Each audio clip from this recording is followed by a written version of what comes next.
Les Confessions de saint Augustin, livre 7, la découverte du néoplatonisme. Chapitre 1er. Que s'efforçant de connaître Dieu, il n'avait pu se le figurer que comme une substance infiniment étendue, ce qui était encore le concevoir en la manière des corps. Cet âge dans lequel je m'étais laissé emporter à toutes sortes de débordements et de vices était alors fini, et j'entrais dans la jeunesse. Mais plus j'avançais dans le cours de mes années, plus je me perdais dans les égarements de mon esprit,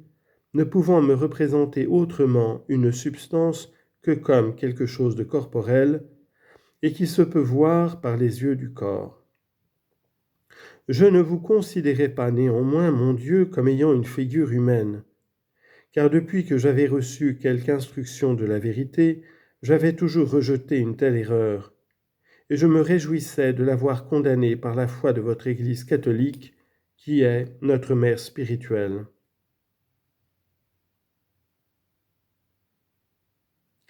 Mais je ne savais que penser autre chose de vous, et n'étant qu'un homme et un homme si aveugle, je m'efforçais de vous comprendre, vous qui êtes le seul Dieu souverain et véritable. J'avais une ferme créance que votre nature est incapable de corruption, d'altération et de changement, parce qu'encore que je ne susse pas les raisons divines de cette haute vérité, je connaissais néanmoins évidemment, et j'étais très persuadé, que ce qui ne se peut ni corrompre, ni altérer, ni changer, est sans doute plus parfait et plus excellent que ce qui est capable de corruption, d'altération et de changement. Mon esprit s'efforçait de rejeter loin de lui tous ces vains fantômes, et je tâchais d'éloigner de ma pensée ces images trompeuses et grossières qui volaient sans cesse alentour de moi. Mais à peine cette nuée était dissipée qu'elle se rassemblait en un clin d'œil, et aussi épaisse qu'auparavant, venait fondre sur mon esprit, qu'elle couvrait de ténèbres et me contraignait, non pas de vous concevoir sous la forme d'un corps humain, mais de penser néanmoins que vous étiez quelque chose de corporel qui remplissait toutes les parties du monde et qui était même répandu hors du monde dans des espaces infinis. Quoiqu'en même temps je vous crusse incorruptible, inaltérable et immuable, parce que ces qualités me paraissaient beaucoup plus excellentes que leurs contraires. La raison qui m'en faisait juger ainsi était que tout ce que je me serais figuré sans lieu et sans espace n'eût été rien, je dis rien du tout, et non pas même un vide tel que serait un lieu duquel on aurait ôté généralement toutes sortes de corps, ou célestes ou composés de terre, d'eau ou d'air, en sorte qu'il ne demeura qu'un vide comme un néant spacieux.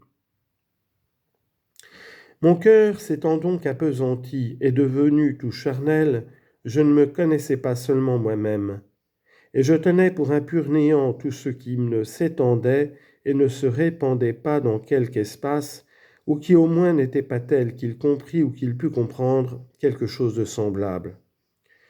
Car mon esprit se formait des images proportionnées aux seuls objets de mes yeux, et je ne m'apercevais pas que cette action de mon esprit par laquelle je me formais ces images corporelles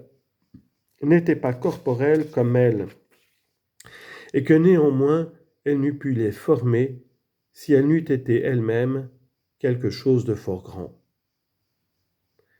Ainsi, mon Dieu, qui êtes la vie de ma vie, la pensée que j'avais de votre grandeur me faisait croire que vous étiez répandu en des espaces infinis,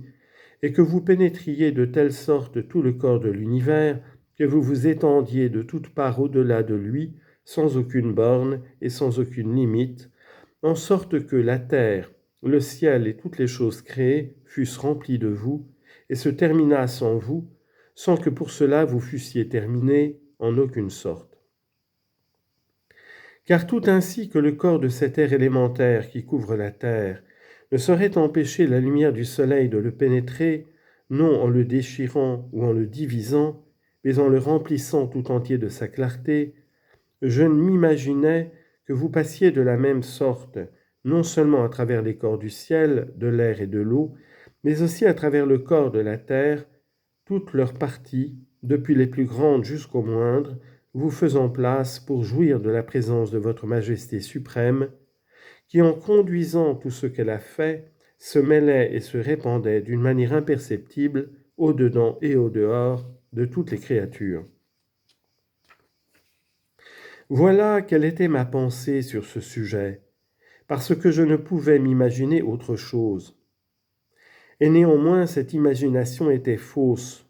puisque, si cela était ainsi, une plus grande partie de la terre contiendrait une plus grande partie de votre être, et une plus petite partie une moindre.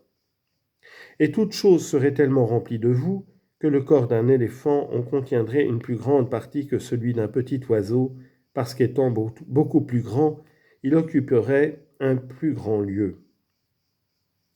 Et ainsi, à proportion dans toutes les parties du monde, les plus grandes comprendraient de plus grandes parties et les plus petites de plus petites. Ce qui n'est pas néanmoins. Mais je m'égarais, ô mon Dieu, parce que vous n'aviez pas encore éclairé les ténèbres de mon âme.